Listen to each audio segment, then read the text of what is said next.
are our inner gauge. When growing up in a troubled or dysfunctional family, we learn to avoid conflict whenever possible, and this results in the denial of our feelings. We often do not trust others to meet our needs, so we don't even ask for help. We are convinced that we must be strong enough to handle things ourselves. The only problem is that we fail to be in touch with our own feelings. Feelings are our most helpful link to our relationship with ourselves, others, and the world around us, and they are an indication of what's working or not working in our lives. Shutting them off only leads to more complex problems and physical illnesses. What you can feel, you can heal. If you don't allow yourself to feel what is going on inside of you, you won't know where to begin the healing process. On the other hand, many of us seem to go through life always feeling guilty or jealous or fearful or sad. We develop habit patterns that keep repeating the same experiences that we say we don't want to have. If you keep feeling angry or sad or fearful or jealous and don't get in touch with the underlying cause, you will continue to create more anger, sad, fear, etc. When we stop feeling like victims, we are able to take our power back.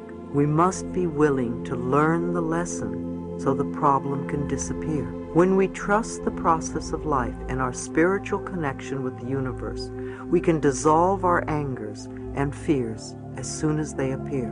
We can trust in life and know that everything is happening in divine right order and in the perfect time-space sequence. We are far more than our bodies and personalities.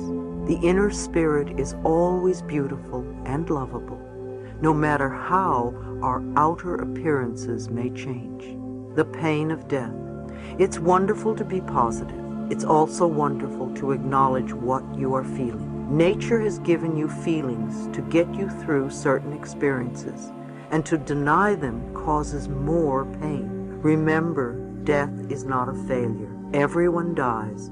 It's part of the process of life. When someone you love dies, the mourning process takes at least a year, so give yourself that space. It's difficult to have to go through all the holidays and seasons, Valentine's Day, your birthday, your anniversary, Christmas, etc. So be very gentle with yourself and let yourself grieve. There are no rules, so don't make any for yourself.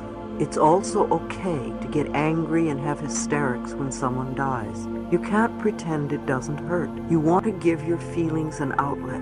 Let yourself cry.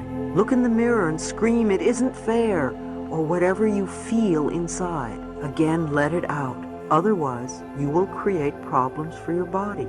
You want to take care of yourself the best you can, and I know it's not always easy. Those of us who have been working with people with AIDS find that the grieving process becomes ongoing. It's the same as the grieving process in wartime. There are too many onslaughts to the emotional nervous system to handle. Many times I reach out to special friends and dissolve into hysterics when it all becomes too much. It was much easier when my mother died. I felt the natural completion of her 91-year cycle. Though I grieved, I had no anger or rage at injustice or untimeliness. Wars and epidemics bring up tremendous frustration at the seeming unfairness of it all. Although grieving takes time, sometimes you feel like you're in a bottomless pit. If you are still grieving after a few years, then you are wallowing in it. It becomes an addiction. You need to forgive and release the other person and yourself. Remember, we don't lose anyone when they die because we never owned them in the first place. If you are having a difficult time letting go, there are several things you can do. First of all, I suggest you do some meditations with the person who is gone. No matter what he or she thought or did while they were alive, when they leave the planet, a veil lifts and they see life very clearly. So they no longer have the fears and the limiting beliefs that they had when they were here. If you are grieving a lot, they would probably tell you not to worry because all is well. In your meditations, ask the person for help to get you through this period and tell them that you love them. Don't judge yourself for not being with the person or doing enough for the person while they were alive. That's just adding guilt to your grief. Some of you use this time as an excuse for not getting on with your own life. Some of you would like to leave the planet too. Or, for some of you, the death of someone you know and love brings up your own fear of death. Use this time to do inner work on yourself so you can release some of your own stuff. A lot of sadness comes to the surface upon the death of a loved one. Let yourself feel the sadness. You need to get to a point where you feel safe enough to let the old pains come up. If you would allow yourself 2 or 3 days of crying, much of the sadness and guilt would disappear. If you need to, find a therapist or a group to help you feel safe enough so that you can release the emotions. Another suggestion is to say affirmations like, I love you and I set you free. You are free and I am free. One woman was having a very difficult time letting go of the anger she felt towards an aunt who was very ill. She was terrified that her aunt would pass away and she would not be able to communicate how she really felt about the past.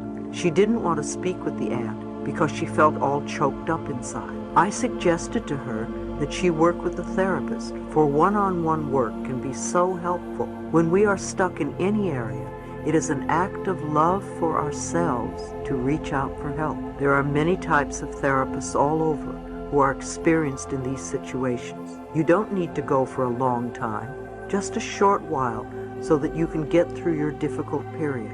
But what is pain? Most of us agree that it is something we would like to be free of. But what is pain?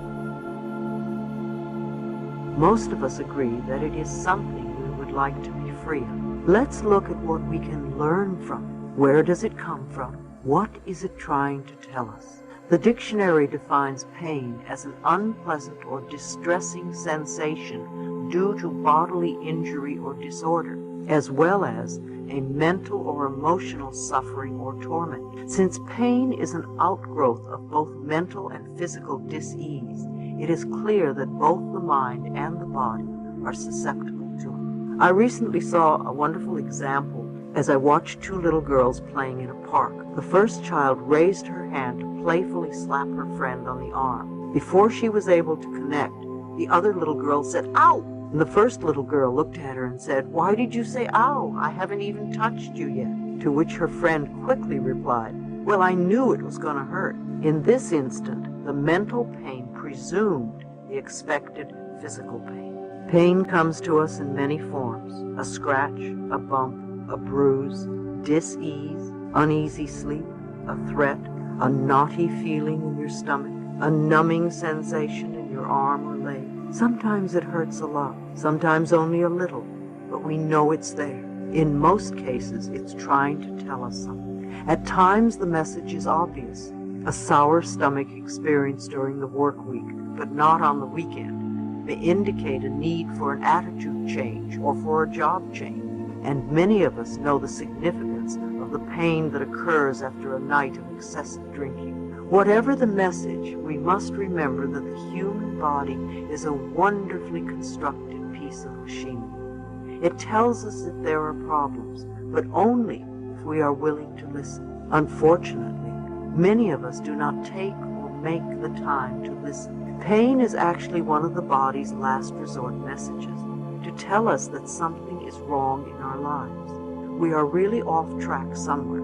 The body is always aspiring for optimum health, no matter what we do to it. However, if we abuse our bodies tremendously, we contribute to the conditions of our dis-ease.